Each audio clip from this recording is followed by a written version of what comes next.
Hi friends, welcome to my channel. So ఈరోజు నేను ఆంజనేయ స్వామి ఆలయానికి అయితే వచ్చాను.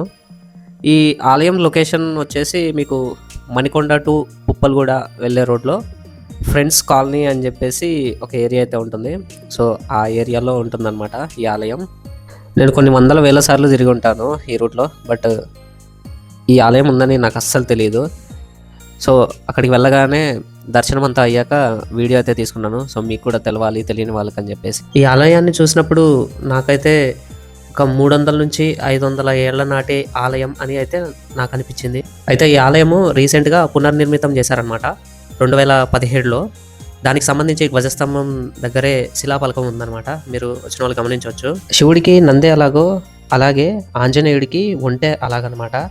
అయితే నేను ఏ ఆలయంలో ఇలా ఒంటికి సింధూరం రాసి ఎక్కడ చూడలేదు, ఇదే ఫస్ట్ టైం. అయితే ఇక్కడ హనుమంతుడితో పాటు మీరు సీత, రామ, లక్ష్మణుడి యొక్క చిన్న విగ్రహాలను అయితే మీరు చూడొచ్చు.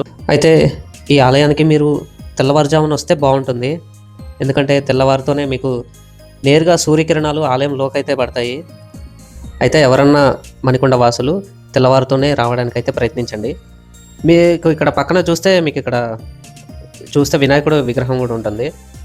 మీరు ఇక్కడ ప్రదక్షిణాలు కూడా కలిపి చేయొచ్చు, హనుమంతుడితో పాటు వినాయకుడికి కూడా కలిపి చేయొచ్చు. లేదు అంటే మీరు సపరేట్గా హనుమంతుడికి అలాగే వినాయకుడికి సపరేట్గా అయితే ప్రదక్షిణాలు అయితే చేసుకోవచ్చు అనమాట. దానికి సంబంధించి ప్లేస్ కూడా కొంచెం బాగానే ఉంది, అంటే ప్రదక్షిణాలు చేసుకునే విధంగా చాలా బాగానే ఉంది. నాకు ఇక్కడ బాగా నచ్చిన విషయం ఇదే. ఈ ఆలయానికి పైన సీత, రామ, లక్ష్మణ, హనుమంతుడు అందరు కలిపి ఉన్నారు కదా. ఈ విజువల్ అయితే చూడడానికి చాలా బాగా నచ్చింది నాకు.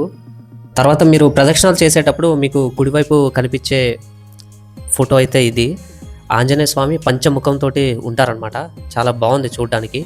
అలాగే మీరు ఎడమ వైపు చూస్తున్నట్లయితే మీకు ఇక్కడ సీత, రామ, లక్ష్మణ, హనుమంతుడు అంటే సీతా సమేతంగా అని అంటారు కదా, అలా కొలువై ఉన్న ఫోటో అయితే మీరు చూడొచ్చు అనమాట. ఇది కూడా చాలా నచ్చింది నాకు.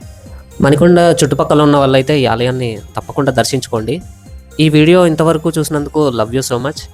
మళ్ళీ మరొక ఆలయంతో మళ్ళీ మీ ముందుకు వస్తాను. అంతవరకు సెలవు. జై భారత్, జై హింద్.